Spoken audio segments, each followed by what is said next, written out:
कल्पनाज cooking कॉर्नरमध्ये आपल्या सर्वांचं खूप खूप स्वागत.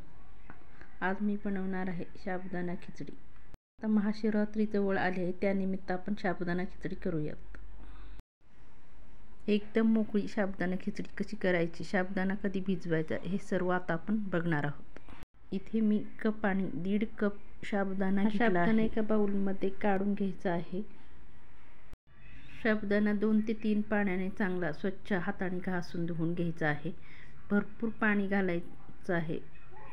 साबुदाण्यामध्ये भरपूर स्टार्च असतात, त्याच्यामुळं आपण साबुदाणा भिजवताना चांगला हाताने चोळून घ्यायचा आहे. साबुदाणा चोळून धुतल्यामुळे सर्व स्टार्च निघून जातात आणि साबुदाणा छान भिजतो. साबुदाणा आपल्याला 4 ते 5 तास भिजवून घ्यायचा आहे. साबुदाणा आदल्या दिवशी 10 ते 12 तास भिजवल्यामुळे सुद्धा छान भिजतो. साबुदाणा 2 ते 3 वेळा स्वच्छ धुवून झालेला आहे. आता आपण त्याच्यावरती एक प्लेट ठेवून 4 ते 5 तासासाठी कढईला ठेवून द्यायचा आहे. साबुदाणा भिजून 4 ते 5 तास झालेले आहेत. आता आपण साबुदाणा बघू कसा भिजलाय का नाही ते. साबुदाणा छान भिजला आहे. आता गॅस चालू करून गॅसवर आता कढई ठेवून घ्यायची आहे. साबुदाण्यासाठी आपण काय काय साहित्य घेतलं आहे ते पहा. साबुदाणा हाताने मोकळा करून घ्यायचा आहे. पूर्ण खालीपर्यंत मोकळा करून घ्यायचा आहे.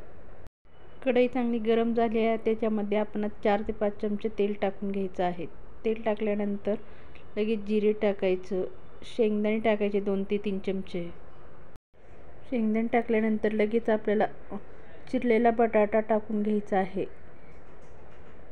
2 ते 3 बारीक चिरलेल्या हिरव्या मिरच्या टाकायच्या आहेत.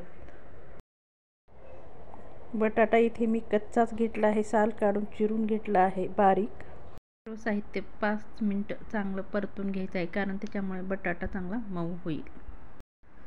आता हे चांगलं परतून घेऊयात. आता बटाटा मऊ झालेला आहे.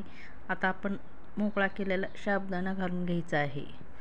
साबुदाणा चांगला परतून घ्यायचा आहे. चांगलं परतल्यानंतर त्याच्यामध्ये आपण मीठ घालणार आहोत. शेंगदाण्याचं कूट घालायचं आहे आणि हे सर्व चांगलं व्यवस्थित मिक्स करून घ्यायचं आहे. चांगलं परतल्यानंतर त्याच्यावरती आपण एक झाकण ठेवून चांगली वाफ काढून घ्यायची आहे. वरती झाकण ठेवल्यामुळे साबुदाण्याला लवकर वाफ येते आणि साबुदाणा चांगला मऊ होतो. 5 मिनिटं झालेले आहेत. आता आपण झाकण काढून साबुदाणा चांगला हलवून घ्यायचा आहे. साबुदाणा चांगला मऊ आणि मोकळा व्हावा म्हणून त्याच्यात 2 ते 3 चमचे दूध टाकायचे. दूध टाकल्यानंतर चांगलं हलवून घ्यायचं आहे. अशी मोकळी साबुदाणा खिचडी तयार झाली आहे.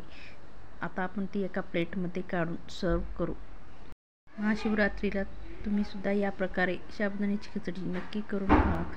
व्हिडिओ आवडला तर लाईक, शेअर आणि सबस्क्राईब करायला विसरू नका.